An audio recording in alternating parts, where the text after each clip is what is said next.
জানি তোমার পোলায় যা কামটা করছে সেটাও সত্য। মেম্বার তো সুযোগ নিবই। শেষ পর্যন্ত গরু চুরির অপবাদ মাথায় নিয়ে আমার মরতে হইব। আল্লাহ, তুমি এই ধরনের কুলাঙ্গার সন্তান কোনো শত্রুর ঘরেও দিও না।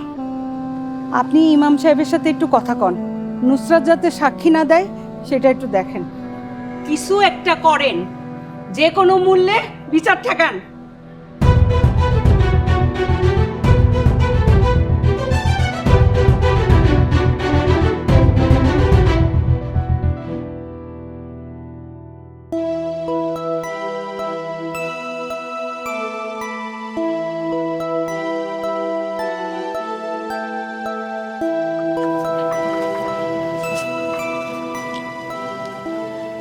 নুসরাত, আমি আশা করুম তুমি কাল সাক্ষী দিতে যাইবা না। মাদবর ভাই, এদিকে আপনার ছাপ, অন্যদিকে মেম্বারের ছাপ। আমরা এখন কোন দিকে যাবো কইতে পারেন? আব্দুল জব্বার, সবার সামনে যদি আমার মান সম্মান নষ্ট হয়, তো এই যে ভালো রূপটা দেখতেছ, এই রূপটা বদলাই যাব। এই রূপটা বদলাই গিয়া এক ভয়ঙ্কর রূপ ধারণ করবে। তার চেয়ে শোনো, এই ঝামেলার মধ্যে জড়াইও না, তাতে সবার ভালো। চাচা, বরকত কাকার গরুটা ফেরত দিয়ে দিলেই তো ঝামেলা শেষ হয়ে যায়। আপনি আব্বাস ভাইরে চাপ দিয়া যার গরু তারে ফেরত দেওয়ার ব্যবস্থা করেন, তাইলেই তো হয়ে যায়। এ মাইয়া, তার মানে কি কইতে চাও তুমি? আব্বাস গরু চুরি করছে? আমি যেটা নিজের চোখে দেখি নাই সেটা আমি কখনোই কমু না, কিন্তু বরকত কাকার লগে আব্বাস ভাইয়ের একটা ঝামেলা হয়েছিল। আমার মনে হয় আব্বাস ভাই সেটারই প্রতিশোধ নিতে পারে।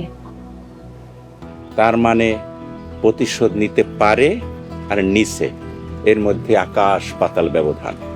চাচা, আব্বাস ভাই বরকত কাকারে দিন রাত হুমকি দিতেছে যে সে যেন বিচার সালিশে না যায়।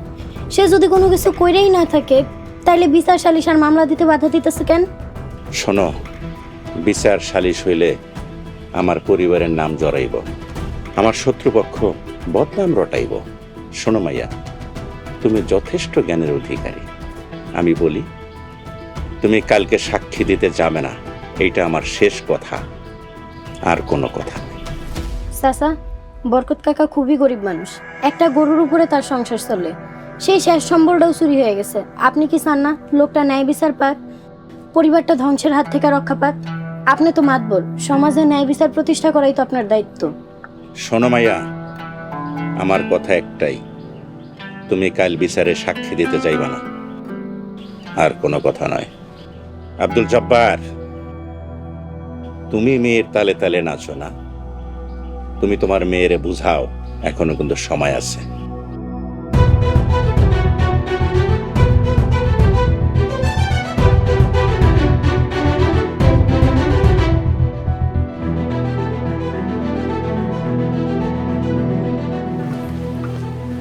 মেয়েরে কিছু কইলেন না? কি কম, বাধা দিব?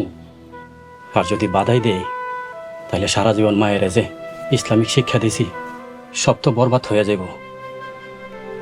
মায়ের সৎকর্ম আর সৎ পক্ষে থাকা শিক্ষা দিছি, এখন যদি বাধা দেই তাহলে তো সব মিথ্যা হয়ে যাব।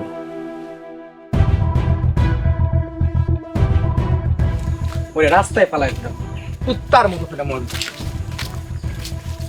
রানিং মেম্বারে ফিরাবি, বড় ঝামেলা হয়ে যাব। মেম্বার চেয়ারম্যান গুণা ধরি নাকি আমি? ওরে যেখানে বম সেইখানে ফালাই ফিরাম। কিরে আব্বাস, তুই কি হারকিলিস হয়ে গেছিস? কারে বিডেল? শিপন ভাই, তোমার লগে প্রাইভেটে কথা কইতেছে।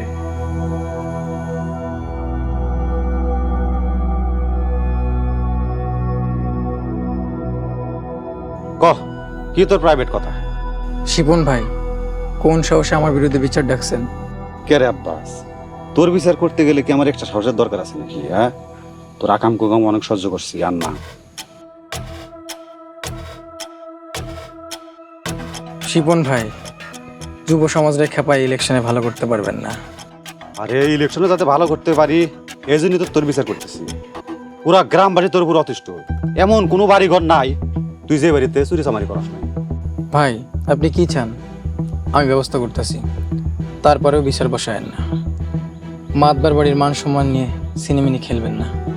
বিচারের ঘোষণা হয়ে গেছে গা, আর চেয়ারম্যান সব সবই জানে। এই বিচার ঠেকানো সম্ভব না। আর আব্বাস, কোনোরকম পাগলামি করিস না, তাইলে কিন্তু তোর পরিবার সহ এই গ্রাম ছেড়ে পালাইতে হইব। কথাটা মনে রাখিস। আর ক্ষমতা এখন আঙ্গুর কাছে, পড়াশোনা আঙ্গুর কথা আগে শুনবো। যা।